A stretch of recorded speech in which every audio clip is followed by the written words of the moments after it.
चैतन्य स्वभावे भगवान आत्मा अनादि अनंत शुद्ध चैतन्य मात्र है, ज्ञान मात्र है। मैं शुद्ध चैतन्य मात्र,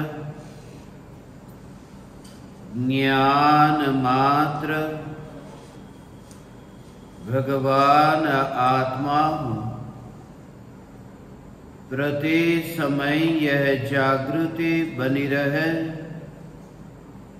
इस जागृति का नाम धर्म है। देह की प्रत्येक क्रिया के काल में और विकल्पों के बहते प्रवाह के काल में ज्ञानी को प्रति समय यह जागृति रहती है कि मैं चैतन्य तत्व इस देह की किसी भी क्रिया में और विकल्पों के बहते प्रवाह में कहीं भी मिला नहीं हूँ। ऐसा शुद्ध चैतन्य तत्व मैं हूँ। प्रति समय स्वयं की शुद्ध चैतन्य सत्ता का बोध, आत्म जागृति ही धर्म है। चैतन्य तत्व के स्व संवेदन प्रत्यक्ष निर्विकल्प अनुभूति होते ही देह होने पर भी देहातीत दशा प्रकट होती है। इतना ही नहीं, विकल्प होने पर भी विकल्पातीत दशा प्रकट होती है। चैतन्य तत्व की निर्विकल्प अनुभूति होते ही आत्मा में अतीन्द्रिय आनंद का सागर उछलता है। फिर भी ज्ञानी की दृष्टि उस अतीन्द्रिय आनंद के सागर की ओर भी नहीं जाती और दृष्टि चैतन्य तत्व पर ही टिकी रहती है। यह चैतन्य तत्व ही मैं हूँ। चैतन्य तत्व की निर्विकल्प अनुभूति होते ही ज्ञान दीपक प्रज्वलित होता है। ज्ञान दीपक प्रज्वलित होते ही ऐसी यथार्थ श्रद्धा होती है कि मैं त्रिकाल प्रज्वलित ज्ञान दीपक हूँ। चैतन्य ज्योति की सत्ता के अतिरिक्त देह रूपी मिट्टी और रागादि भाव रूपी धुएं में कहीं भी फैला नहीं हूँ। ज्ञान दीपक प्रज्वलित होते ही ज्ञानी स्वयं को राख की दीवार का पड़ोसी मानता है और मोक्ष मार्ग का मुसाफिर जानता है। ज्ञान दीपक प्रज्वलित होते ही ज्ञानी स्वयं को ध्यानी नहीं मानता है। ज्ञान दीपक प्रज्वलित होते ही न तो स्वयं को ज्ञानी मानता है, न तो ध्यानी मानता है। एकमात्र ज्ञायक देव पर दृष्टि होती है। ज्ञानी और ध्यानी में पर्याय का मिश्रण होने से ज्ञानी स्वयं को पर्याय स्वरूप नहीं मानते हैं। जहां ध्यान भी नहीं, जहां ध्याता भी नहीं और जहां ध्येय भी नहीं, जहां ये तीनों के भेद नहीं और भेद का विकल्प नहीं, ऐसी अभेद निर्विकल्प अनुभूति के काल में एकमात्र ज्ञायक देव पर दृष्टि, एकमात्र ज्ञायक देव पर जोर। इसलिए जहां ध्यान का भी कर्ता नहीं रहता, क्योंकि ध्यान स्वयं परिणाम है और परिणाम एक अंश है, और जो अंश है उसका कर्ता भी अंश है। अंश का कर्ता त्रिकाली ध्रुव ज्ञायक देव नहीं, क्योंकि ज्ञायक देव स्वयं ही अंश नहीं। अंश का कर्ता अंश है और ज्ञायक उस अंश से न्यारा है। इसलिए किसी भी परिणामों में ज्ञानी को एक समय के लिए भी कर्तृत्व बुद्धि पुष्ट नहीं होती है। इसलिए एक समय के लिए भी परिणामों के साथ में ज्ञानियों का बहना नहीं होता है। ज्ञानी ज्ञानी तो होते हैं, मगर अनित्य जगत में ज्ञानी नहीं। अनित्य जगत में वहां परिणमन होता हो, मगर अपना कुछ जाता हुआ दिखाई न दे। दृष्टि ऐसी चैतन्य परमात्म तत्व पर कि अनित्य के प्रवाह में भी अपने को बहता हुआ न देखना। अनित्य के प्रवाह में जो विकल्प उत्पन्न होते हैं, उन विकल्पों के प्रवाह में, उन विकल्पों को जानने वाली ज्ञान की अवस्था के प्रवाह में स्वयं को बहता ही न देखना, क्योंकि ये स्वरूप ऐसा है कि जहां आगे और पीछे कोई अवकाश ही नहीं है। पानी है वो यहां से बह करके आगे की ओर जाता है, आगे जगह है, यहां से आगे की ओर पानी बहता बहता जाता है। ध्रुव चैतन्य तत्व में बहना नहीं, क्योंकि इसका अस्तित्व त्रिकाल है। मेरा अस्तित्व त्रिकाल है, इसलिए आगे जाओ तो कहां, क्योंकि ये विस्तार ही ऐसा अनादि अनंत है जहां आगे जाना और पीछे जाने की सुविधा ही नहीं। ऐसी जो एक अखंड ध्रुव चैतन्य सत्ता, इस सत्ता में एकत्व हुआ कि यह सत्ता मात्र में चैतन्य परमात्मा। फिर सहज ही मुनि धर्म अंगीकार होता है। सहज ही वितराग परिणति के बल पर, पूर्ण वितरागता के बल पर परमात्म पद की प्राप्ति होती है। मगर प्राप्ति में भी स्वयं को एक समय के लिए भी यह भाव उठता नहीं कि कुछ प्राप्ति हुई।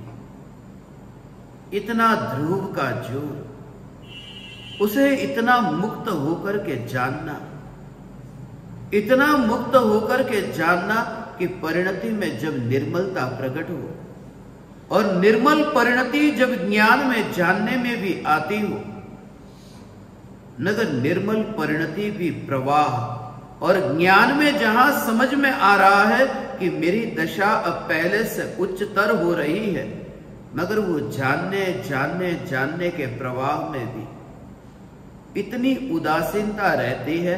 इस उदासीनता के बल पर ही वहां वितराग परिणति में शुद्धता में और वृद्धि होती रहती है। यहां तो थोड़ा अशुभ विकल्प से छुटकारा हुआ और शुभ विकल्प की आग जली कि उसमें सुख माना, और भ्रम यह हो गया कि मैं धार्मिक हो गया। इस शिविर का विषय ही मैंने चुना चैतन्य उपध्यान शिविर, क्योंकि आप में से अधिकांश लोग उपध्यान से परिचित है। जब मैं समयसार की स्थापना के लिए यहां आया था, उस समय कुछ ज्ञान दीपक उपध्यान करने चले गए थे, कुछ ज्ञान दीपक उपध्यान के लिए जाने वाले थे। उपध्यान का सीधा सा अर्थ है कि जैसा महाराज साहब वो जो जीवन जीते हैं, उनका उठना बैठना चलना खाना पीना, उनके जीवन की जो चर्या, वो जो जीवन भर जैसा जीवन जीते हैं ऐसे ही कुछ दिन के लिए, समझ लो 18 दिन के लिए वो महाराज साहब के जैसा जीवन जीना, इसके बिना धर्म की शुरुआत नहीं होती। पहले मुनि जैसा थोड़ा जीवन तो हो, मगर मुनि का तो तुम्हें पता ही नहीं है, तुम मुनि के जैसा जीवन जियोगे कैसे? मुनि तो तुमने उनको माना जो बाहर से चमड़ा दिखता है, इसलिए तो तुम नकलची होते हो, और नकलची कभी धार्मिक नहीं होता। जैसा कोई दूसरा करता हो उसको देख करके खुद मैं उनके जैसा करूं, वो नकलची होता है, धार्मिक नहीं होता। धार्मिक तो वह होता है जो स्वयं में भीतर देखता है और पर्याय में जो व्यक्त होता है, जो निर्मलता प्रकट होती है, तब धर्म का शुभारंभ होता है। दूसरे को देख करके क्रियाकांड पुष्ट होते हैं, स्वयं को भीतर में देख करके परिणति दृढ़ होती है। परिणति की दृढ़ता की और हमारा ध्यान ही नहीं जाता। एक ही कारण, क्योंकि परिणामों के साथ में इतनी तन्मयता है, इसलिए परिणामों में परिवर्तन करने का भाव भी आता है। ये भाव आता है, कुछ नया करने का भाव आता है कि थोड़ा परिवर्तन आए, कुछ नयापन।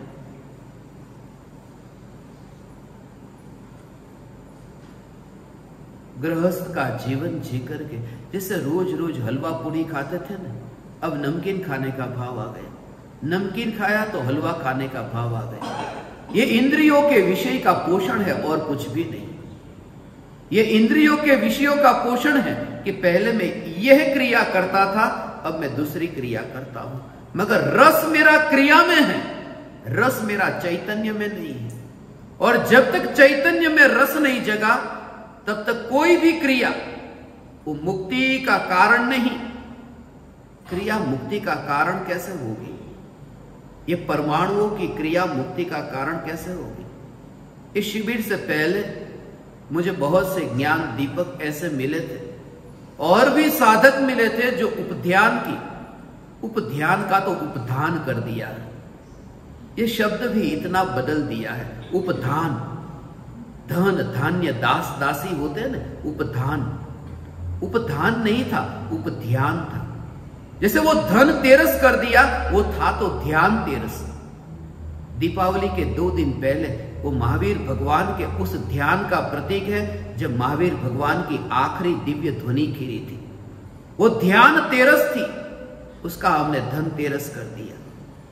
ये उपध्यान जो सबसे निकट है उसके ध्यान में लीन होना। मगर तुम्हारी दृष्टि में सबसे निकट तो महाराज साहब है, इसलिए तुम उनका ध्यान करते हो।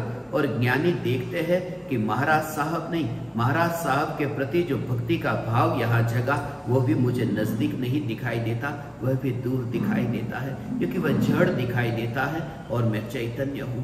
चैतन्य के निकट जड़ भाव आता ही नहीं है, इसलिए वो भाव मुझे नजदीक नहीं दिखाई देता, इसलिए मैं उन भावों का ध्यान नहीं करता। मुनि की भक्ति का जो भाव आया, उन भावों का ध्यान करने वाला तो निगोद की तैयारी करता है। मुनि के प्रति भक्ति का भाव आया, उस भाव का ध्यान करने वाला निगोद की तैयारी करता है।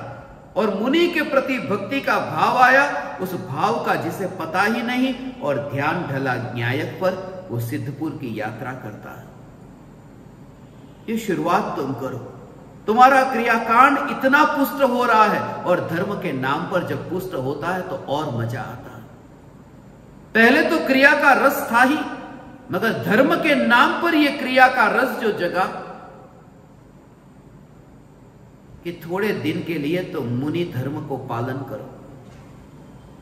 मगर मुनि धर्म का मतलब क्या? तुम क्या करते हो? मैंने YouTube पर बहुत वीडियो देखे उपध्यान के। उपध्यान करना है तो इस महाराज साहब के पास में ही करो। स्पेशल उन्होंने रिकमेंड किया, इस महाराज साहब के पास में ही उपध्यान करो, इनके अंडर में उपध्यान करो। इतनी एडवर्टाइजमेंट मैंने देखी, और सभी के अपने अपने तर्क है। मुनि धर्म की साधना इस महाराज साहब के पास में, इस महाराज साहब के पास में नहीं। मैं तो आपसे ये कहता हूं, यहां सुनते सुनते सुनने के भाव से गैर हाजिर होकर के उस चैतन्य स्वरूप में तुम्हारी डुबकी लगे, तुम्हारा उपध्यान यहां हो गया। 18 दिन का उपध्यान तो बहुत ज्यादा हो गया। 48 मिनट का उपध्यान हो जाए तो केवल ज्ञान प्रकट हो जाए। 18 दिन का उपध्यान नहीं होता, 18 दिन का क्रियाकांड होता। उपध्यान का तो अर्थ ही नहीं पता, मगर मजा आता है क्योंकि धर्म का नाम लग जाता है उपध्यान किया। भले आज तुमसे उपध्यान नहीं होता, मगर ईमानदार हो जाना कि मुझसे उपध्यान नहीं हो रहा। ख्याति, प्रसिद्धि, लाभ, उसकी चाहना छोड़ करके वाह वाह होती, तारीफ होती कि मैंने उपध्यान किया, मीठा लगता है। देव शास्त्र गुरु के प्रति भक्ति का भाव, पूज्य गुरुदेव श्री कांजी स्वामी तो यहां तक कहते थे, जिस स्त्री का विषय है ना, ऐसे ही देव शास्त्र गुरु भी स्त्री के विषय की भांति है। पति को पत्नी को भोगने का भाव आता है और पति आनंदित होता है, और देव शास्त्र गुरु का दर्शन करके जो आनंद तुम्हें आ रहा है वो स्त्री के विषय की भांति है। थोड़ा झटका लगेगा। वो कहते थे स्त्री के विषय की भांति है, इसलिए क्योंकि कोई भी पराये का विषय वो राग का रस है और राग के रस का आनंद है। इसलिए ज्ञानी को राग के रस में आनंद नहीं है। राग का भाव उत्पन्न होता है, मगर राग के भाव में सुख बुद्धि नहीं है। क्रिया होती है, मगर क्रिया का कर्ता वहां नहीं होता। इस महाराज साहब के पास में मैं गया, उन्होंने तो पहले दिन से इतनी इतनी क्रिया करना सिखाया। मैंने जितने भी वीडियो देखे उसमें वही दिखाया गया, इतनी इतनी क्रिया करना सिखाया। एक भी वीडियो मुझे YouTube पर नहीं मिला जिसमें अंतर परिणति की निर्मलता, इनर प्योरिटी कैसे प्रकट हो, वो उपध्यान में हमको सिखाया गया। क्रिया कैसे पलट जाए, और जो 18 दिन के लिए साधु हो गया उसका जीवन तो धन्य हो गया। तुम जरा विचार करो, तुम जिनकी नकल करते हो 18 दिन के लिए, जिनकी नकल करते हो, उनको जाकर के पूछो भीतर में अंतर की अनुभूति का, आनंद का रस कभी चखा है? 18 दिन नहीं, जीवन भर कोई व्रतादि का पालन करे, वह भी संसार में अनंत काल तक भटकता है स्वरूप की पहचान के बिना कि चैतन्य क्या है। 18 दिन तो क्या हुआ, 18 दिन की तपश्चर्या करके स्वयं को धार्मिक मानने वाला निगोद में जाकर एक श्वास में 18 बार जन्म मरण की तैयारी करता।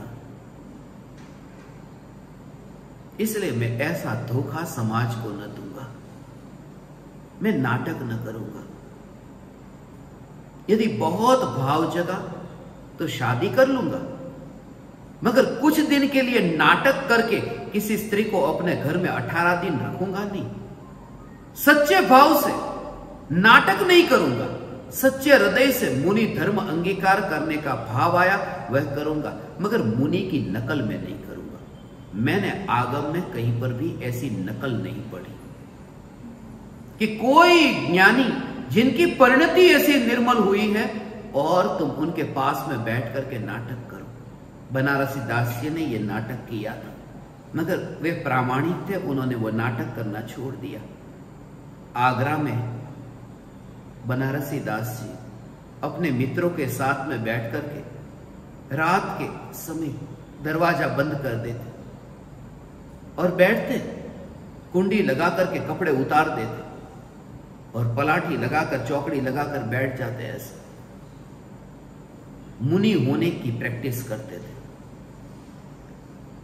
फिर जब पता चला कि मुनि होने की प्रैक्टिस ऐसे नहीं होती, अंदर में तो राग इतना पड़ा है, 1 घंटे 2 घंटे के लिए वे मुनि हो जाते थे, कभी कभी 4-4 घंटे के लिए मुनि होते थे। वो नकली मुनि। मुनि का अर्थ यह है कपड़े उतारने का भाव आया, उसका नाम मुनि नहीं। मुनि का अर्थ वह है भगवान त्रिकाल ध्रुव ज्ञायक देव, त्रिकाल ध्रुव ज्ञायक देव। वस्त्र तो पहना होता है, वस्त्र तो पहना होता है, मगर वस्त्र का विकल्प नहीं होता। वस्त्र तो होता है, वस्त्र की और दृष्टि नहीं होती है। मुनि तो वह जिनको वस्त्र तो होता है, वस्त्र का विकल्प नहीं होता। भाव समझते हो? जिस समय ध्यान आत्मा में ढलता है, उस समय निर्विकल्प अनुभूति हुई।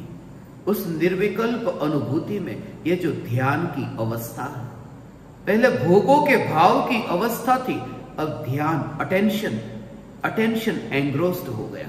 वह जो अटेंशन है, वह जो उंगली का इशारा है, जिस सूरज की और उंगली का इशारा है, जो बिल्कुल कॉन्सेंट्रेशन कि वहां पर पूरी तरह से एकाग्रता से उंगली को जैसे दिखाया जा रहा है, ऐसे ही ध्यान की अवस्था जब ज्ञायक देव की ओर होती है, जब अंदर में त्रिकाल त्रिकाल त्रिकाल ऐसे ज्ञायक में स्थिर होते, उस समय उंगली की ओर ध्यान न गया और सूर्य को ही देखा, उंगली की ओर ध्यान न गया और चांद को ही देखा। जब ध्यान आत्मा में ढल जाता है, उस ध्यान का भी पता नहीं है कि ध्यान आत्मा में ढला है, और उस ध्यान को मैं वस्त्र कहता हूं। ध्यान का वस्त्र अभी है, ध्यान छूटा नहीं है, मगर ध्यान के वस्त्र का भी विकल्प नहीं है, और दृष्टि ज्ञायक देव पर है। ज्ञायक देव ध्यान के वस्त्र में होता है, मगर ध्यान के वस्त्र में वो होने पर भी वो वहां नहीं है, क्योंकि जो दिखाई दिया, जिसका अनुभव हुआ, उस अनुभव में तो वो पर्याय वहां है ही नहीं। बहुत सूक्ष्म भाव है इसका। उपध्यान जब होता है, मगर दूसरे का बेटा शराब पीता है, अपना बेटा शराब नहीं पीता। दूसरे का बेटा सिगरेट पीता है, अपना बेटा सिगरेट नहीं पीता। क्यों? क्योंकि उपध्यान कराने बचपन से लेके गए थे। इतना तो संस्कार उसमें आया नहीं, बिगड़ा तो नहीं है। बस इस भावना से ये लगेगा अच्छा, किसी को भी लगेगा, कोई भी व्यक्ति ये सुनेगा तो अच्छा लगेगा। मगर मैं तुम्हें उस गहराई की बात कहता हूं, अंदर की मलिन वृत्तियों के लिए क्या करोगे? मैंने पढ़ा 2.5 साल के बच्चे उपध्यान करने चले जाते हैं। वे ऐसे ही चले जाते हैं जैसे मुसलमान के बच्चे कुरान लेकर के मस्जिद चले जाते हैं। ईसाई है वो बाइबल लेकर के चर्च चले जाते हैं। इसमें धर्म नहीं, माँ बाप उंगली पकड़ करके लेके चले जाते हैं और लोग उनकी पूजा करते हैं, लोग उनकी भक्ति करते। मैंने तो इंडोनेशिया की मस्जिद है, मक्का मदीना के बाद में दूसरी मस्जिद जकार्ता में, एक समय उसका नाम था, वहां पर उन बच्चों के 2-2 साल के बच्चे जिस तरह से नमाज पढ़ते हैं, उनका नमाज पढ़ना तुम देखो।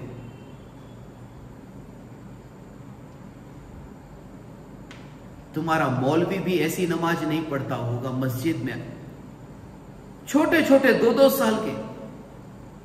और कुछ तस्वीर ऐसी है, वो 2-2 साल के बच्चे मुझे सिखाते थे कि नमाज कैसे पढ़ी जाती है। मैं तो वहां मस्जिद में पहली बार गया था और सब लोग उनकी इतनी तारीफ करते, इतनी मिठाई, इतनी भेंट कि देखो बच्चा जन्म से धार्मिक हो गया। माँ बाप ने दिमाग में डाल दिया कि ये कर, बच्चा करने लगा, उससे धर्म का संबंध नहीं। बच्चे ने माँ बाप को देख करके ये किया है। धर्म तब प्रारंभ होगा जब बच्चा अपने भीतर देखेगा। उसे माँ और बाप नहीं दिखेंगे, उसे माँ बाप का देह तो कैसे दिखे जब उसे अपना ही देह नहीं दिखेगा। जिससे देह मिला वो तो कैसे दिखे जब अपना ही देह नहीं दिखता। इसलिए हे चैतन्य परमात्मा, जब ध्यान अंतर्मुख होता है तब उपाश्रय में महाराज साहब के पास में बैठा नहीं होता है, तब वहां पर नहीं होता। तब चैतन्य सागर में ऐसे डुबकी लगाकर अतीन्द्रिय आनंद के मोती को पाता है। वहां अपने माँ बाप को याद नहीं करता, वहां अपने प्रियजनों की याद नहीं आती है। ध्यान जब अंतर्मुख होता है, उपध्यान होता है। कहते हैं कि उपध्यान यदि तुम नहीं करो तो जितने भी नवकार का पाठ तुमने किया हो, जाप करने का अधिकार, उनका लाइसेंस मिलता है उपध्यान करने वाले को। सही है, उपध्यान जो करता है वही नवकार का पाठ कर सकता है, जाप कर सकता है। उसके अलावा नवकार का जाप हो ही नहीं सकता। मगर तुम्हें पता है उसका अर्थ क्या है? उपध्यान जब होता है तब निज आत्मा में लीनता होती है। निज आत्मा में लीनता होती है तो विकल्पों के, राग के भावों से वहां पर कर्तृत्व बुद्धि छूट जाती है। कर्तृत्व बुद्धि छूट जाती है, फिर गुरु के प्रति भक्ति का भाव आता है, गुरु को झुकने का भाव आता है, नमस्कार करने का भाव आता है, नमोकार मंत्र का जाप करता है, पंच परमेष्ठी की पूजा करता है। ये पूजा करने का जो भाव आता है, उस समय उस भाव का नाम व्यवहार, वो व्यवहार है। अंदर में लीनता हुई वो निश्चय है, और गुरु की भक्ति का भाव आया वो व्यवहार है। और व्यवहार का भाव आता है, वो उन्हें ही व्यवहार होता है जिनको निश्चय प्रकट होता है। इसलिए कहा कि आपकी भक्ति तब भक्ति है जब अंतर में अनुभूति हो। निश्चय के बिना व्यवहार होता ही नहीं है। अकेला व्यवहार कभी नहीं होता, क्योंकि व्यवहार तो श्रुत ज्ञान का अंश है, और श्रुत ज्ञान तो सम्यक दृष्टि को होता है। मिथ्या दृष्टि को तो कुश्रुत ज्ञान होता है। उसको जब श्रुत ज्ञान ही नहीं, तो श्रुत ज्ञान के अंश निश्चय और व्यवहार भी कैसे होंगे? और श्रुत ज्ञान तो उन्हें है जिन्हें न्यायक, जिन्हें चैतन्य, जिसे त्रिकाली ध्रुव परमात्मा में ध्यान ढला है। इसलिए कहा कि जिसका ध्यान अंतर्मुख हुआ, जो उपध्यान को उपलब्ध हुआ, वही नमोकार मंत्र का जाप करता है। निश्चय हुआ, वहां व्यवहार होता है। तुम्हारा उपध्यान भी बाहर की क्रिया है, और तुम्हारा नवकार मंत्र का जाप भी माला का घूमना है। तुम्हारा निश्चय भी बाहर है और व्यवहार भी बाहर है, इसलिए भटकना भी बाहर है। इसलिए तुम्हारा जो आनंद का कारण है वह भी बाहर है। वाह वाह, उपध्यान किया, आनंद का कारण भी बाहर है। और जैसे ही वो चला जाए, ऐसे लगेगा तुम्हें जैसे कुछ छूट गया हो।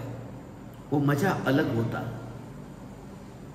उपध्यान किया हो और तुम्हारे आसपास में जो लोगों की ज्यादा जितनी भीड़ होगी, क्योंकि देख देख करके तो मजा आता है, देख करके करने का भाव आता है, उसकी वितराग परिणति और अंतर की शांति को देख करके नहीं। आज तक तुमने किसी महाराज साहब को उपध्यान करता हुआ देखा, उनकी व्रतादि का पालन करते हुए देखा? मुझे तो फर्क नहीं लगता, इसलिए उनकी क्रिया और उपध्यान दोनों को एक ही कैटेगरी में गिनता हूं कि जब उनको तुम उपध्यान करते हुए देखते हो, वो देख करके 4 लोग उनके चरण को छूते, वाह वाह करते, वो सब अच्छा लगता है। मन को तृप्ति मिलती है, मगर मन की तृप्ति का नाम धर्म नहीं है। धर्म तो उसका नाम है जहां मन मिट ही जाता है। मन को खुश करने का नाम धर्म नहीं है, मन से पार हो जाने का नाम धर्म है। पराये को खुश करना, मन मैं नहीं हूं, क्योंकि मन की मृत्यु है और मैं अमृत हूं। इसलिए मैं मन को खुश नहीं करता, मैं मन के साथ जीता नहीं। इसलिए तो मैं मनुष्य नहीं, क्योंकि मनुष्य शब्द भी मन से बना है।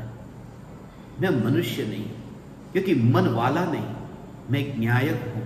इसलिए मैं देह नहीं, क्योंकि देह में वह है जो मन के साथ यात्रा करता है। इसलिए मन से पार मैं यहां हूं ही नहीं। तुम जहां देख रहे हो वहां मैं हूं ही नहीं। और ये जो बोलने का भाव आ रहा है वह भी बाहर है, वह भी मैं नहीं। मैं नहीं, मैं जहां वास करता हूं भगवान आत्मा, और ये ढली ध्यान की ध्यान ध्यान ध्यान, मगर अस्पर्शी अछूता, ऐसा ध्यान अछूता, वह मुझे छू नहीं सकता। वह मुझे छू नहीं सकता, ब्रह्मचर्य का भंग होता है। स्त्री मुझे छुए, ब्रह्मचर्य मेरा टूट जाता है। ध्यान भी यदि मुझे छूने आए तो मेरा जो त्रिकाल ब्रह्म स्वरूप है वह भंग होता है। इसलिए ध्यान होता तो है मगर मुझे छू नहीं पाता। ऐसा मैं ज्ञायक देव हूं, बस ज्ञान का गोला हूं, बस ज्ञान का घनपिंड हूं, चैतन्य चांद हूं, कहीं अवकाश नहीं है। ऐसा घनपिंड चैतन्य परमात्मा भगवान आत्मा, हे ज्ञान दीपक,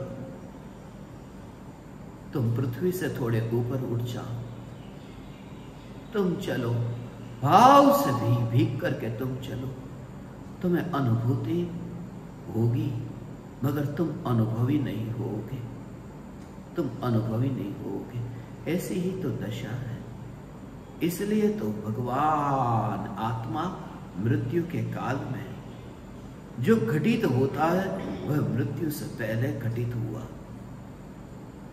इसलिए तो हर एक क्रिया ऐसी ही दिखाई देती है। मृत्यु के समान हर एक क्रिया दिखाई देती। आज सुबह ही मुझे ये विचार है, जबरदस्ती कर रहे थे। ये मुंबई का जो मेरा परिवार है जिनके घर पर मैं ठहरा हूं, दिल्ली का परिवार है जिनके घर पर मैं ठहरा हूं, मैं यहां आ रहा था, मुझे वो बाहर निकल रहा था कि मोजे पहना रहे थे, मुझे नहीं पहनना था। मैंने कहा उपध्यान के ऊपर सत्संग हो रहा है, कोई सोचेगा कि मोजे भी नहीं छूटे, ना जाने तो मोजे नहीं पहनना। फिर भी उन्होंने जबरदस्ती मुझे मोजे पहना दी। मगर उस समय यह भाव आया था, मुझे जब मोजे पहनाए गए थे तब यह भाव आया था जैसे मोक्ष हो गया और सिद्ध परमात्मा सिद्ध शिला पर विराजमान हो। मुझे तो पहनाए जा रहे मगर वह वहां नहीं, जैसे अर्थी के ऊपर वो कफन ओढ़ाया जा रहा हो। ओढ़ने वाला वहां नहीं है, कोई दूसरा है, वो मुर्दे के ऊपर कफन ओढ़ा रहा है। और जो आत्मा वह तो वहां से निकल ही चुका है, वह तो वहां है ही नहीं। सिर्फ वो जान रहा है कि जैसे केवल ज्ञान में ये प्रतिबिंब कि ये देह की क्रिया, ये मुर्दे को कफन ओढ़ाया जा रहा हो और संजोग से मोजे भी सफेद थे, ये सफेद थे, ये कफन ओढ़ाया जा रहा हो। मगर मृत्यु के बाद में अर्थी को तुम कितना ही सजाओ, वो जो निकल गया ना वो मना करने नहीं आएगा कि कफन मत ओढ़ाओ।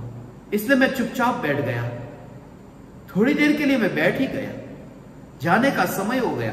उन्होंने मुझे मोजे तो पहना दिए, मगर उस समय के जो बस उसी से ये सत्संग शुरू हो गया। थोड़ा थोड़ा सत्संग तो कल रात्रि में ही शुरू हो गया था। मुर्दे की क्रिया की तरह तुम देखो भगवान, तुम वहां हाजिर रह करके उस क्रिया को नहीं देखते, क्योंकि आइडेंटिटी मिट गई देह से। वो विकल्प का रस तुम्हें आएगा, तुम वहां पर जाकर के ओघा लेकर के तुम करोगे, सफाई करोगे, ये सब जीव जंतु की रक्षा करोगे, सब तुम्हें मीठा लगेगा। मगर मैं जिसकी बात कर रहा हूं, जिस मुनि की बात कर रहा हूं, वो मुनि तो दुर्लभ हो गए। मुनि का स्वरूप भी बाहर आए, यह भी दुर्लभ हो गया। भीड़ है, भीड़ भीड़ के पीछे जाती है।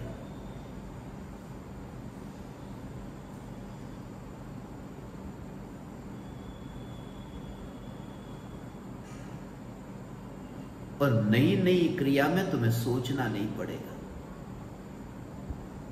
सिर्फ ये मोजे पहनाने की क्रिया नहीं, फिर खाना खिलाने की क्रिया, खाना खिलाने की क्रिया, बस उसमें वह वहां पर नहीं है, वहां पर नहीं है। क्योंकि जो अनुभव में आ रहा है, उस अनुभव में वो क्रिया नहीं आती है। मोजे है वो मोजे पैर को छूते हैं, मोजे पैर को छूते हैं, मगर अनुभव में जो आ रहा है वो अनुभव में ना तो मोजे आ रहे हैं न तो फिर वो पैर आ रहे हैं। उस समय जो मुझे अनुभव में आ रहा है वो अनुभव में तो ज्ञान आ रहा है, और ज्ञान में वो चमड़ा अनुभव में नहीं आता। यदि ज्ञान में चमड़ा अनुभव में आता तो मैं मानता कि ये मेरी क्रिया हो रही है, ये मेरा कार्य हो रहा है, मगर ये क्रिया मेरी नहीं हो रही, क्योंकि मेरी क्रिया तो यहां हो रही है जिसको वह रोक नहीं पा रही है। ये देह की वो क्रिया है जानना जानना जानना जानना, जिसमें विकल्प की जड़ता नहीं। देह की तो जड़ता नहीं, विकल्प की भी जड़ता नहीं। मिट्टी तो नहीं है वहां पर, मगर बादल भी नहीं है, क्योंकि आकाश है, उसका अस्तित्व मिट्टी के कारण भी नहीं है और बादल के कारण भी नहीं है। आकाश का अस्तित्व स्वयं के कारण है। इसलिए ज्ञानी देह में है नहीं। मुझे थोड़े दिन पहले ही एक ज्ञान दीपक मिला था स्थापना के दौरान, कह रहा था ऊंची दशा आ गई, पहले से बहुत विकास हुआ मेरे आत्मा में, अब तो यह शरीर भी मुर्दा लगता है, इस मुर्दे को अब ढो रहा हूं ऐसा लगता है। अभी ऊंची दशा नहीं आई। ऊंची दशा का अर्थ में पता है, ऊंची दशा का अर्थ यह है कि जहां ढोने वाला मैं हूं ही नहीं। किसको मैं ढो रहा हूं? अनुभव ज्ञान का हो रहा है, और ज्ञान मुर्दे को ढोता नहीं है, क्योंकि ज्ञान तो जानता है, वो ढोने का काम नहीं करता। इसलिए तुम चलते हो मगर देह को ढोते नहीं हो, तुम अनुभव ज्ञान का करते हो, चैतन्य का अनुभव करते हो। हे ज्ञान दीपक, ये तो मैं, यहां तो मैं हूं ही नहीं, यहां तो मैं हूं ही नहीं। अब मैं निवृत्त कैसे हो जाऊं? उपधान करूं 18 दिन के लिए और मैं चला जाऊं, निवृत्त हो जाओ। इतने तो पाप से बच गया, घर की गृहस्थी से बच गया, पाप के काम से बच गया। इतना तो अच्छा हुआ, इतना तो अच्छा हुआ। यही तुम्हारी दृष्टि चैतन्य की ओर आने नहीं देती। इतना तो अच्छा हुआ, कुछ भी अच्छा नहीं हुआ, उल्टा बुरा हो गया, क्योंकि भ्रम हो गया कि कुछ तो अच्छा हो गया। ये भ्रम हो गया, ये खतरनाक है।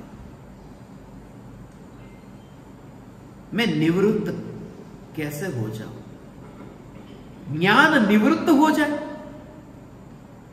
ज्ञान निवृत्त हो जाए तो मर जाएगा। मैं कभी निवृत्त नहीं हो सकता।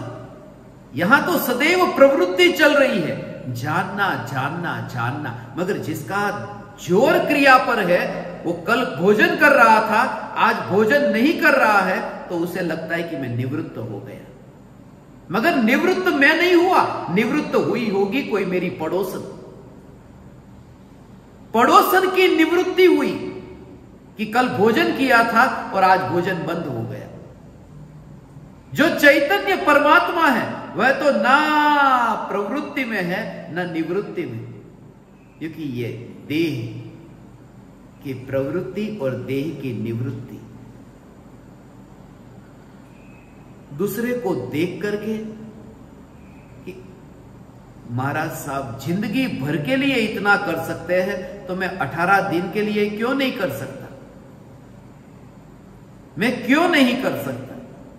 वो इतना कर सकते हैं तो मैं ये क्यों नहीं कर सकता? उन्होंने इतना कष्ट सहा तो मैं इतना क्यों नहीं सहन कर सकता? वो कांटे को इतना सहन कर लेते हैं तो मैं दरी के बिना नीचे क्यों नहीं बैठ सकता? ये दरी की जरूरत क्या है बैठने के लिए? मुनि तो है कांटे को सहन करते हैं, मुनि कांटे को भी सहन करते, इतने कांटे उनको चुभे मगर सहन कर लेते हैं। तुम्हें पता ही नहीं मुनि कौन है, क्योंकि तुम मुनि के निकट नहीं गए। मुनि वह है जो कांटे को सहन नहीं करता है, कांटे को सहन नहीं करता है। कांटे को सहन नहीं करता। कौन सा कांटा? बबूल का कांटा नहीं, विकल्प का कांटा। बबूल का कांटा तो दूर, जो विकार, 4 हाथ जमीन देखकर चलने का विकार, वो विकल्प के कांटे को भी वो बर्दाश्त नहीं करते। वो काम उनका नहीं है, सहन करने का काम उनका नहीं। साधु सहन नहीं करते। कांटे को सहन करे वो साधु नहीं। कांटे उगे मगर उगते कांटे में भी यह जागृति है कि कांटे में मैं नहीं हूं। अनुभव जहां मुझे हो रहा है वो महल का अनुभव हो रहा है। मेरी स्पर्शना जो हो रही है वो महल में, क्योंकि कांटे भी उगे हैं तो आंगन में, और फूल भी उगा है तो आंगन में, महल के भीतर नहीं। कोई महल के भीतर रहे और आंगन के कांटे को कैसे सहन करेगा? जहां तुम्हें असंख्य प्रदेशों में ये जो चैतन्यपना व्याप्त है, आत्मा जो सर्वांग प्रदेशों पर जो व्याप्त है, उसकी घनता का, उसकी अखंडितता का, उसके एक पने का जब अनुभव होगा, 2 का नहीं, यहां 1 उंगली, ये 2 उंगली, ये 3 है, ये भेद हो गया, 1 2 3। मगर यहां आत्मा ये 2 नहीं है, यहां आत्मा ये 3 नहीं है, ये एक ही आत्मा का ये जो विस्तार है, ये एक का ही सिंगल वन पीस, ये एक का ही विस्तार है। और ऐसे असंख्य प्रदेशों में जो चैतन्य का एक अखंड विस्तार है, मगर है एक, उसके पड़ोस में ये राख की दीवार, उसके आंगन में विकल्प के कांटे। इसलिए जो कांटे से समयसार लिखते हैं ना, वह तो समयसार यहां, मगर कांटे ये विकल्प के कांटे। और उसको उगाने में नहीं गया। कांटे को उगाने के लिए मैंने पानी नहीं पिलाया था, उस फूल को उगाने भी मैं पानी पिलाने नहीं गया। सूर्य का प्रकाश, ये सूर्यमुखी फूल खिल गया, चंद्रमुखी चंद्र की ओर देख करके खिलता रहता है, मस्त रहता है, मगर महल तो हिलता ही नहीं है, महल नहीं हिलता है। मैं चैतन्य महल। इसलिए जब मैं मुनि होऊंगा उस समय मैं कांटे को सहन नहीं करूंगा, मच्छर को सहन नहीं करूंगा, मच्छर को सहन नहीं करूंगा। कल जब हम यहां पर आए, यहां पर तैयारी करने के लिए आए थे, इतने मच्छर काट रहे थे, बहुत मच्छर थे, मच्छर ही मच्छर पूरा भरा हुआ था। शिविर भी सोचा सही जगह पर रखी, इतने मच्छर है, उपध्यान पर शिविर है, इतना तो सहन करोगे ना, मच्छर को सहन करोगे ना।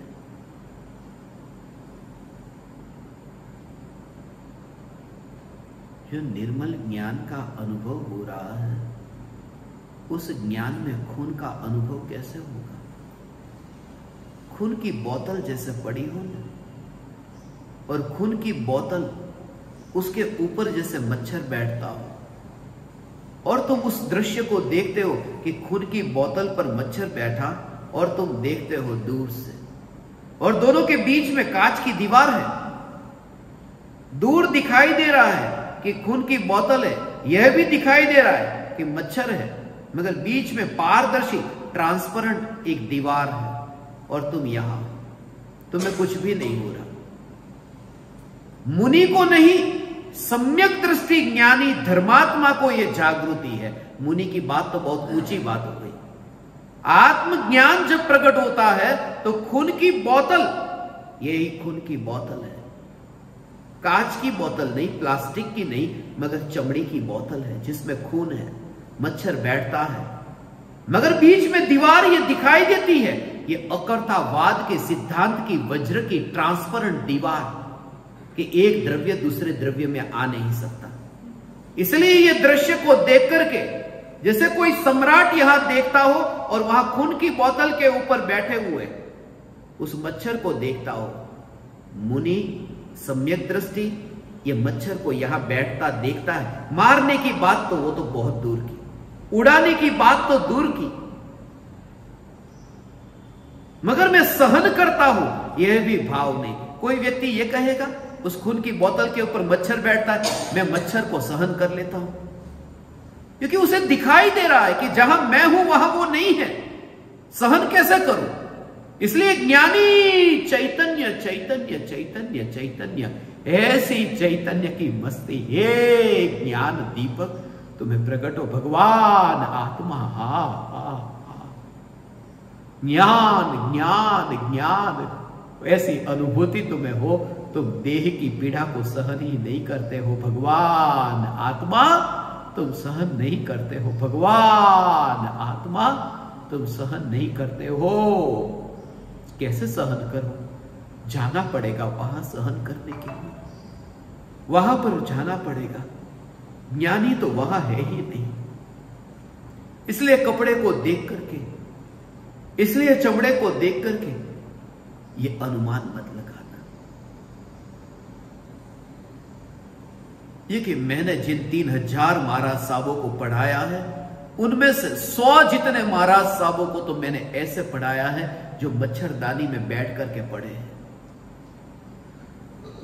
मुंबई में, नासिक में, पूना में, गुजरात में, अहमदाबाद में, बड़ौदा में, गांधीनगर में, एक एक महाराज साहब, नाम मुझे पता नहीं, चेहरे अभी याद है, पढ़ाया है। ध्यान नहीं रहता, स्थिर नहीं रहता, तो बैठते, पढ़ते समय, रात को सोते समय नहीं, पढ़ते समय मच्छरदानी। ये मुंबई वाले लोग जानते होंगे जो मेरे साथ में आए होंगे उपाश्रय में, गोवालिया टैंक के देरासर, जिस रास्ते पर वो पकवान बिकते हैं ना, पकवान के ऊपर वो मच्छरदानी रखते हैं कि गंदे ना हो, मच्छर उसके ऊपर बैठे नहीं।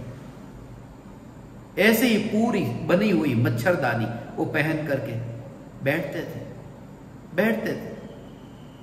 क्या करे, शरीर की स्थिति ऐसी है, मच्छर बर्दाश्त नहीं होते। अभी बीमारी है, ऑपरेशन किया है, इसलिए मच्छरदानी रखनी पड़ रही है। तुम्हारा ऑपरेशन अभी हुआ नहीं, मिथ्यात्व का ऑपरेशन अभी हुआ नहीं। हो जाता तो समाज को यह धोखा देना बंद हो जाता। तब कपड़े पहनकर कह देते कि मैं मुनि के नियमों का पालन नहीं कर सकता। प्रामाणिक हो जाते, सरल हो जाते, थोड़ा वाह का रस उसका त्याग करने को तैयार हो जाते। मुनि परिसहों को सहन नहीं करता है। उपध्यान के दौरान कठोर तपश्चर्या करनी होती है, कठोर तपश्चर्या नहीं करनी होती, क्योंकि तपश्चर्या कठोर नहीं होती, क्योंकि तपश्चर्या से तो आनंद प्राप्त होता है, और कठोर होकर के आनंद प्राप्त कैसे होगा? क्योंकि आनंद स्वभाव से प्रकट होता है, और स्वभाव कठोर नहीं होता, स्वभाव सहज होता है। जिसके लिए तुम्हें जबरदस्ती करनी पड़े वो स्वभाव नहीं हो सकता। ऊपर से पानी नीचे आएगा, अपने आप नीचे से ऊपर ले जाना होगा तो कुछ करना पड़ेगा, फिर तुम्हें वो मोटर चलानी पड़ेगी, कुछ जबरदस्ती करनी पड़ेगी, क्योंकि स्वभाव से विपरीत जब जाना हो तब जबरदस्ती करनी पड़ती है, तब कठोरता की जरूरत है, तब फोर्स की जरूरत है। ऊपर से पानी नीचे जाए कुछ नहीं, सहज स्वभाव। तप के लिए कोई कठोरता की जरूरत नहीं। कठोर तपश्चर्या तो उन्हें लगती है जिनसे यह नहीं हो पा रहा है। जो भूखा नहीं रह सकता उनके लिए महिमा आती, अरे देखो ये इतना भूखा रहता है। खुद से नहीं हो रहा और दूसरे से हो रहा है, इसलिए तो महिमा आती है। तुम डोरी के ऊपर चल नहीं सकते, इसलिए तो तुम खेल देखने जाते हो जो डोरी के ऊपर चलता है, क्योंकि जो मुझसे नहीं हो सकता उससे हो रहा है। माइकल जैक्सन का डांस देखने लोग इसलिए तो जाते थे और पागल हो जाते थे, जितना भी एंट्रेंस होता था वहां पर एम्बुलेंस जब तक खड़ी ना रहे माइकल जैक्सन का डांस शुरू नहीं होता। अमेरिका में तो मैंने इतनी जगह पर देखा, जब तक वो एंट्रेंस पर एम्बुलेंस ना हो, क्योंकि देखते देखते ही इतने लोग मस्त हो जाते, बेहोश हो जाते, उठा करके स्ट्रेचर में डाल करके उनको अस्पताल ले जाना पड़ता, क्योंकि वो कुछ ऐसा करता था जो हम नहीं कर सकते। नहीं, इससे धर्म नहीं होता। कोई जो काम करता है जो मुझसे नहीं हो रहा है इसलिए वो महान है, नहीं, उसमें जोर पराये पर आ गया। इसलिए महावीर भगवान आत्मा के ध्यान में लीन है, इसलिए मैं अपने में ध्यान में लीन हो जाऊं, नहीं।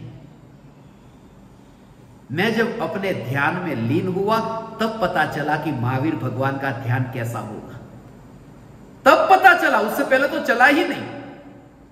इसलिए मैंने आज का सुविचार भेजा है कि महाराज साहब के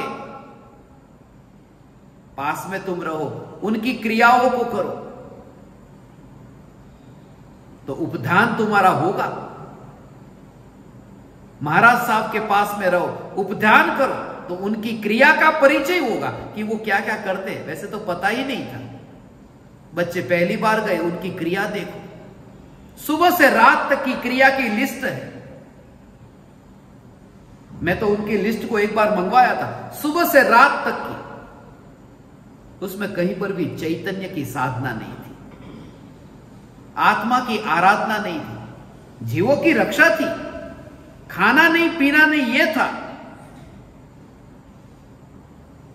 इतने बजे उठ जाना है, सुबह 4 बजे तो उठ जाना है, 4 बजे उठ जाना तो लिखा था, मगर भीतर में जाग जाना यह नहीं लिखा था। और तब तक धर्म नहीं होता। भले आज तुमसे नहीं हो, मगर आज सुन लो, आज हकार तो आए कि स्वरूप ऐसा है, आज नहीं तो कल होगा।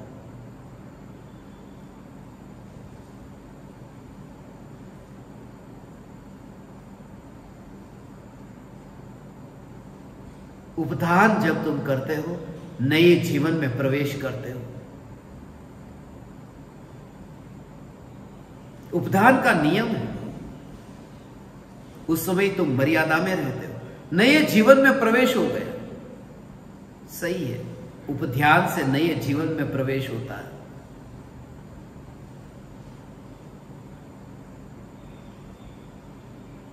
नए जीवन का अनुभव होता है।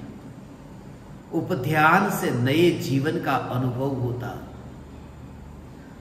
बात कुछ गहरी है, नए जीवन का अनुभव नहीं होता, उपध्यान से जीवन का अनुभव होता है। क्योंकि जीवन कोई नया और पुराना, ये 2 जीवन थोड़ी है, ये तो एक ही रेखा है। जो जीवन रेखा है वहां नया पुराना नहीं है। इसलिए जब उपध्यान होता है तब जीवन का अनुभव होता है, नए जीवन का नहीं। क्योंकि नए और पुराने का तो विकल्प ही नहीं, जीवन की ओर दृष्टि है, जीवन की रेखा को पकड़ा है। और ये वह जीवन जो जन्म और मरण के बिंदु के बीच में, वह नहीं जो अनादि अनंत, ये जीवन रेखा। यह चैतन्य तत्व की आराधना। ऐसा कोई महाराज साहब के पास में इतने उपध्यान कराते थे लोगों को, कहते जब आप उपासना में जाओ आप नियम का पालन करो, एक ही जगह पर। उपध्यान में नियम है कि आप उपासना में से बाहर फिर नहीं निकल सकते,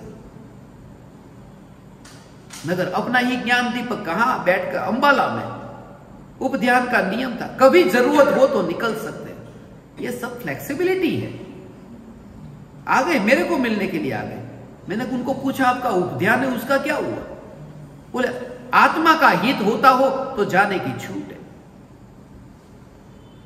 आ गए मिलने के लिए, ये बैठे मेरे सामने।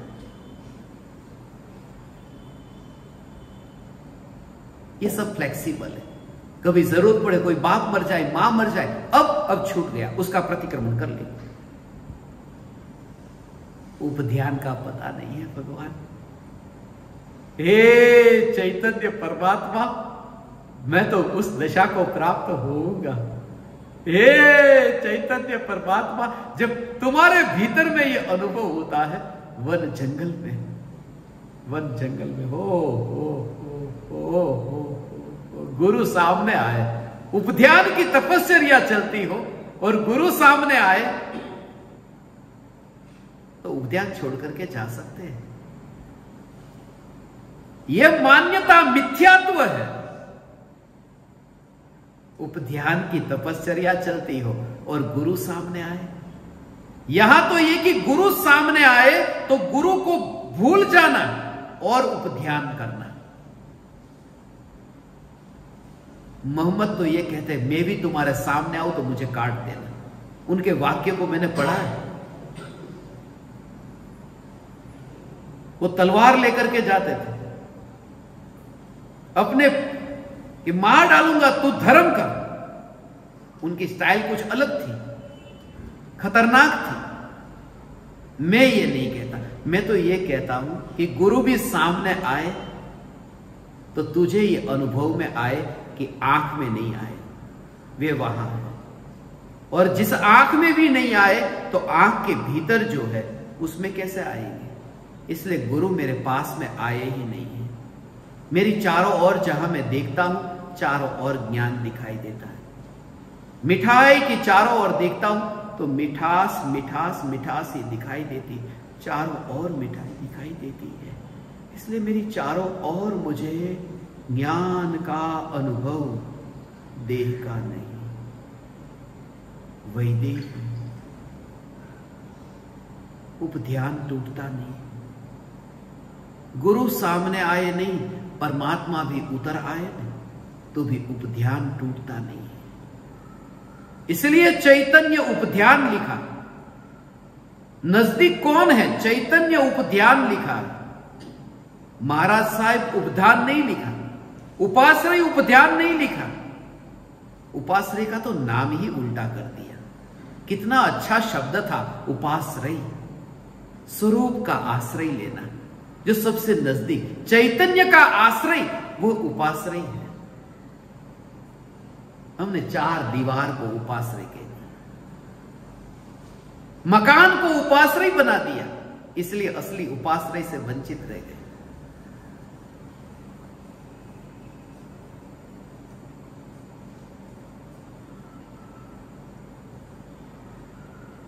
उनके जीवन में जाग करके देखो, जो दूसरों को उपधान कराते हैं, क्योंकि मैंने तो देखा है। इसलिए मैंने देखा है क्योंकि वो मुझसे जब मिलते हैं, कल जो महाराज साहब की बात कर रहे थे, यहां पर आए थे, उनके संग को मैंने पढ़ाया है, जो उपध्यान कराते हैं। इतने दिनों का उपध्यान करा करके, उपध्यान उनका पूरा ही हुआ था, कराया था, और उसके बाद वो बैठे मेरे पास पढ़ने के लिए। उन्होंने मुझे पूछा,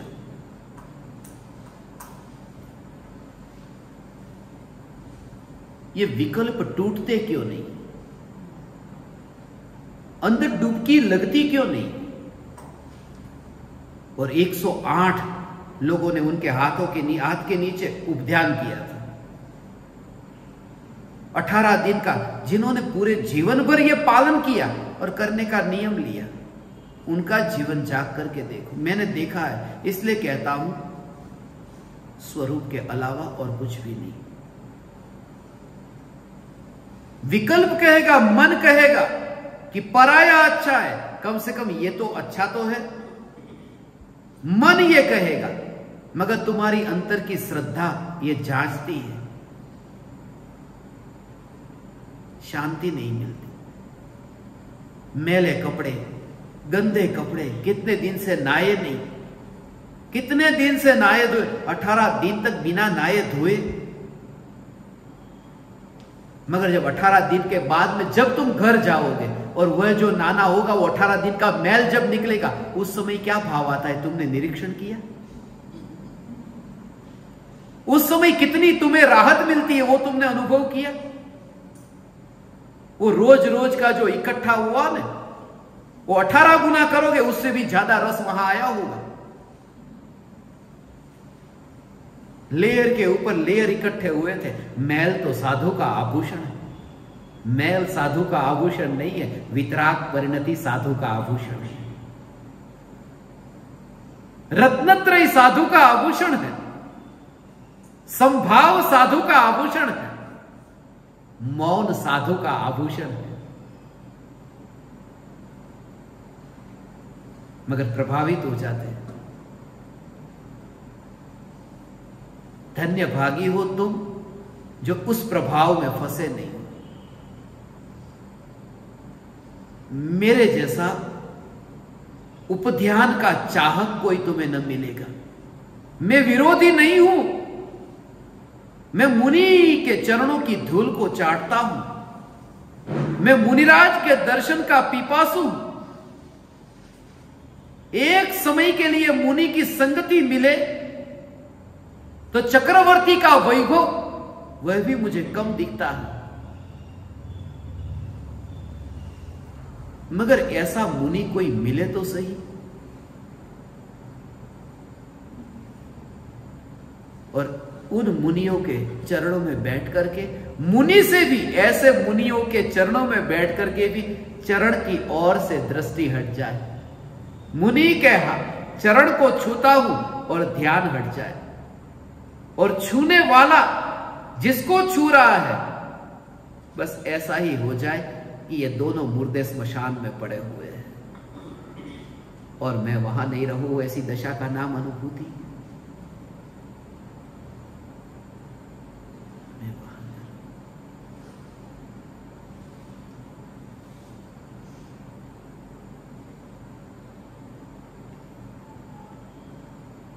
हे चैतन्य परमात्मा, ऐसा बस अंतिम विधि जो वहां मुनि के देह की जो करे, इस देह की करे। मुनि के चरणों में बैठने का यह प्रयोजन है। जब तुम चरणों में बैठे तब वह दशा प्रकट हो। कभी मुनि के चरण मिले तो छोड़ना मत, पकड़ लेना और छूट जाने देना। पकड़ना मगर छूट जाने देना। छोड़ना मत। चरण को तो पकड़ लेना मगर चरण को पकड़ करके हाथ का अनुभव नहीं, मुनि के चरण का अनुभव नहीं। और वहां जो चैतन्य है उस चैतन्य की स्पर्शना तुम्हें हो। और उस स्पर्शना से तुम्हारी मुट्ठी कब खुल गई कि मुनि के चरण ही छूट गए। मुर्दा ऐसे ही रहा। तुम अंतर में लीन हुए। वो मुनि की संगति का तुमने अहो अहो उपकार मान लिया। मुनि का योग मिला, उसका तुमने सदुपयोग कर लिया। गुरु को पाकर के तुमने परमात्मा को पा लिया। और परमात्मा को जब पाया तब गुरु को पहचाना कि गुरु क्या भोग रहे थे। उससे पहले तो पता ही कहां चलता है।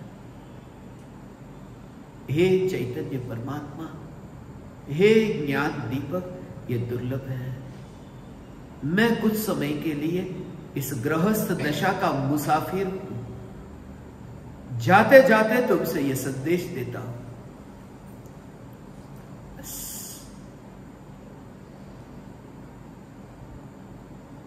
आओ तुम वह काश अनुभव कर सको। काश तुम्हें गुरु की महिमा आए, चमड़े की नहीं, आनंद का भोग करने वाली ऐसी वह दशा।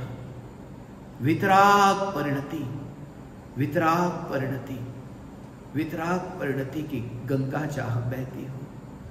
निरंतर अनुकूलता और प्रतिकूलता, वैर विरोध करता नहीं। कोई गाली दे, कोई तारीफ करे, कोई गले में फूल की माला पहना है या फिर कोई गले में मरा हुआ सर्प डाल दे, सब कुछ सहन करे। नहीं, मेरा ध्यान ही नहीं रहा। सुबह से रात कब हो गई और रात से सुबह कब हो गई पता ही नहीं चलता, पता ही नहीं चलता। इसलिए जो दिल्ली का परिवार है, कल रात को भी 12 तो बज ही गए, हम चर्चा कर रहे थे। जिस दिन हम सत्संग के लिए शाम के इनके भोजन के बाद में बैठ जाते हैं, उस दिन उठते ही नहीं, अगले दिन उठते हैं 12 के बाद में,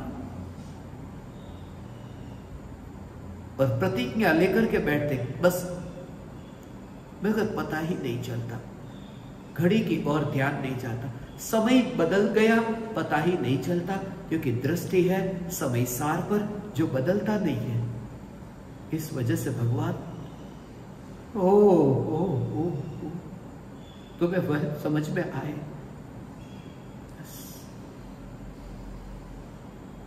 तुम ही अपनी अंतिम क्रिया तब करोगे।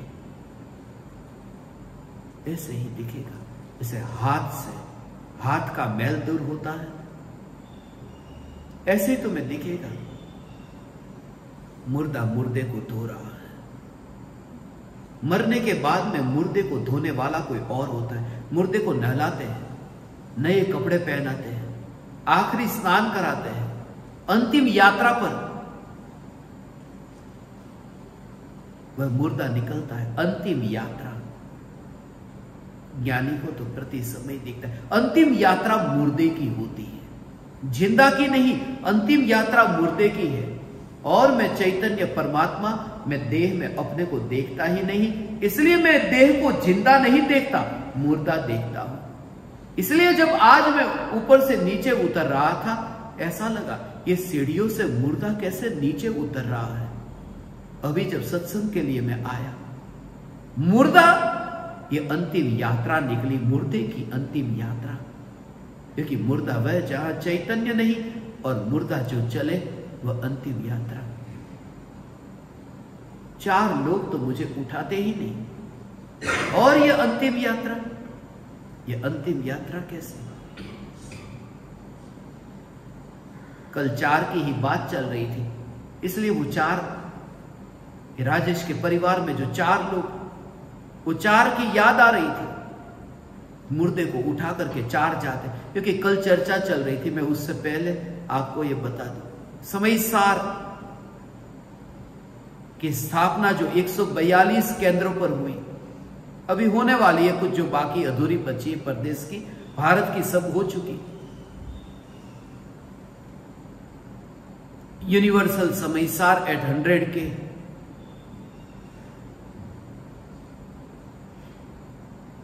ये ध्यान के बारे में ही, ये जो गहरे रहस्य है, मुनि के चरण को छूना, और ध्यान अंदर में गया कि हाथ हट गया, मगर ध्यान अंदर कैसे चला गया? पकड़ा तो पैर को था, पैर को पकड़ करके ध्यान आत्मा में कैसे चला जाता है? चला जाता है पैर को पकड़ करके नहीं, मगर पैर को जब छूता है तब वहां ये तत्व विचार चलता है। तत्व विचार ये चलता है कि ये जो छूना हो रहा है, वो छूना गुरु के चरण को नहीं हो रहा, क्योंकि अनुभव किसका हो रहा है? ज्ञान का अनुभव हो रहा है, और ज्ञान जो है वो इसको छूता नहीं। इंद्रियों को छू करके ज्ञान जानता नहीं है, इंद्रियों से दूर रह करके ज्ञान जानता है। इंद्रियों से तो नहीं जानता, इंद्रियों को चिपके बिना, चश्मे के कांच को छुए बिना आंख देखती है। देखने का काम भी आंख का है, और कांच को छुए बिना, ये इंद्रियों के परमाणु को छुए बिना ज्ञान जानता है, ज्ञान जानता है। भक्ति का भाव आया था, वो भक्ति का भाव का विकल्प भी वहीं पर ही गिर गया इस तत्व विचार से। उसके कुछ गहरे राज है, जो उमराला में एक भव्य बहुत बड़े महोत्सव का आयोजन हो रहा है। जैसे आत्मसिद्धि शास्त्र मिशन जब सफल समापन हुआ, तब आत्मसिद्धि ध्यान शिविर का आयोजन हुआ था। अभी यूनिवर्सल समयसार एट 100 के इसका समापन हो रहा है, और सभी प्रत्यक्ष परोक्ष ज्ञान दीपकों को आना ही आना है। इसलिए पहले से बता रहा हूं, 1 मई को कार्यक्रम शुरू होगा, और 5 मई तक कार्यक्रम चलेगा। 5 दिन का कार्यक्रम है। ये इसलिए 5 दिन का रखा क्योंकि यहां से दिल्ली से अंबाला, हरियाणा, पंजाब, ये सब दूर दूर के प्रांत से लोग आते हैं। 2-2 दिन उनका यात्रा में लग जाता है। 1-2 दिन कार्यक्रम रखेंगे, उन्हें पूरा लाभ नहीं मिलेगा। इसलिए सोचा कि 5 दिन पूरी तरह से अपन वहां पर समयसार का समाधि शिविर मनाएंगे। और जो मेरी भावना थी ध्यान के रहस्य खोलने की, ध्यान की भ्रांतियां निकालने की, अलग अलग चक्र पर ध्यान केंद्रित करके, नाभि चक्र, आज्ञा चक्र, कौन कौन से चक्र और जितनी भी भ्रांतियां हैं वो मैं तुम्हें बताऊंगा। सब नाभि चक्र, आज्ञा चक्र निकल जाएगा जब पता चलेगा कि चिड़िया का ध्यान आत्मा में लीन होता है तब क्या होता है। जब नार की 7वें नरक में आत्मा में लीन होता है तब उसका कौन सा चक्र खुल जाता है। स्वरूप की साधना, आत्म ध्यान के सीक्रेट्स जो है वो उसमें खुलेंगे। सांसों में ध्यान केंद्रित करो, तुम्हारा ध्यान स्थिर रहेगा। सब पता चल जाएगा कि जिनके देह भी नहीं है और अनंत काल तक आत्मा में ध्यान लीन है, ऐसे सिद्ध परमात्मा, और उन सिद्धों की यात्रा यहां से शुरू होती है, उसकी झलक यहां पर कैसे होती है। वहां सांस भी नहीं, वहां पर देह ही नहीं, वहां पर कोई चक्र नहीं, वहां चक्र नहीं है, वहां ध्रुव है, वहां धुरी है, चक्र नहीं है, ध्रुव की धुरी है। चक्र से तो 84 के चक्कर है, वो राज मैं आपको बताऊंगा। और परम कृपालु देव पूज्य गुरुदेव श्री कान्जी स्वामी, जिनके निमित्त से मुझे ये सत्संग करने को अवसर मिला, वो शिविर में भी पूज्य गुरुदेव श्री कान्जी स्वामी का जन्मोत्सव है। उसी दिन, दूज के दिन, 2 तारीख को दूज है, दूज के दिन ये कार्यक्रम रखा है। गुरुदेव का जन्मोत्सव का सेलिब्रेशन, और 5 दिन ये कार्यक्रम होगा। पहले दिन का कार्यक्रम दोपहर में 1:42 पर शुरू होगा और 5 तारीख को शाम को 4:15 पर यह कार्यक्रम सफल होगा, समापन होगा। तो आप सबकी जो टिकट करानी है, 1 तारीख को लेट से लेट, 1 तारीख को सुबह दोपहर में 12 बजे से पहले, लंच के टाइम से पहले तक आप सब लोग उमराला पहुंच जाओ, ऐसी टिकट करा देना। और 5 तारीख की शाम के बाद में आपको जाना है तो जा सकते हैं, और बाद में रुकना है तो रुक सकते हैं। मगर ये 5 दिन का कार्यक्रम आपको उमराला में अटेंड करना है, आध्यात्मिक साधना केंद्र में। जो वहां के प्रेसिडेंट मोटा भाई, उनको आप रजिस्ट्रेशन करा देना। जिन जिन के आने की भावना है वो अपना नाम और नंबर वगैरह जो भी है बता देना, तो वहां पर व्यवस्था की जा सके। क्योंकि इतना बड़ा कार्यक्रम वहां पर रखा है, ये 5 साल के बाद में, 2017 में रखा था, ये 2022 में, ये 5 साल के बाद में फिर ये शिविर का आयोजन हुआ है। यहां पर दिल्ली में आज शाम को 7:42 पर यहां सत्संग शुरू होगा, और कल सुबह भी 10 से 11 नहीं 10 बजे से शुरू होगा। पूरा कब होगा पता नहीं। और शाम का 7:42 को चालू होगा, पूरा कब होगा पता नहीं। तो इस हिसाब से सत्संग का आयोजन हुआ है। वो लिखा है, वो सिर्फ फॉर्मालिटी है। तो ऐसी ही फॉर्मालिटी है जैसे तुम्हारे उपदान की फॉर्मालिटी। तो ऐसे ही वो 10 से 11 और शाम का 7:42 से 8:42, ऐसे 4 सत्संग का आयोजन रखा। ये दोनों दिन थोड़ा आगे पीछे हो जाए तो चलता है, 19-20 चलता है ना, इसलिए 19-20 का शिविर रखा था, क्योंकि 19-20 तो चलता है।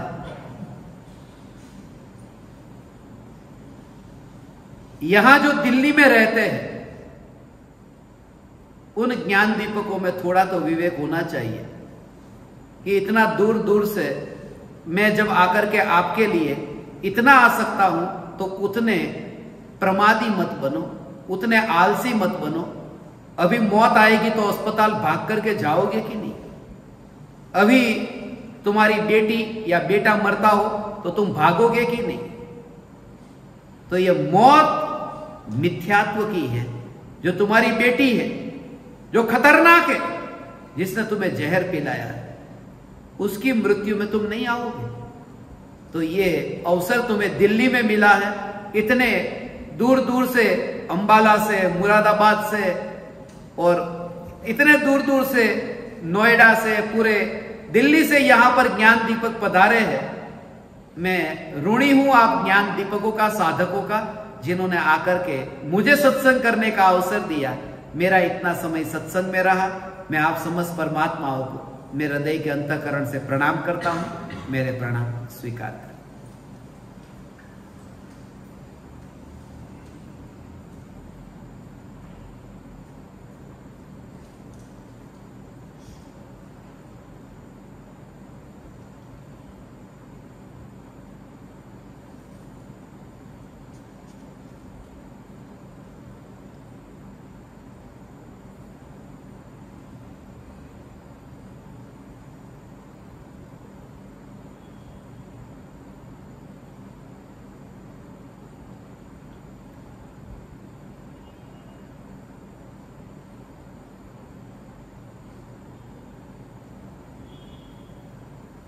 अहो अहो श्री सद्गुरु करुणा सिंधु अपार,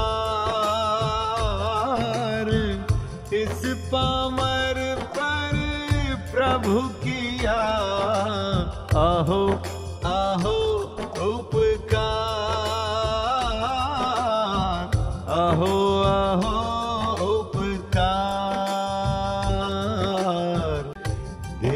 सहित जिनकी दशा वरते देहातीत,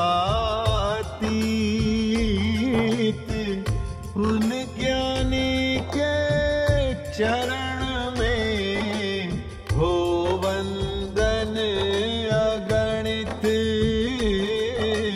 हो वंदन अगणित।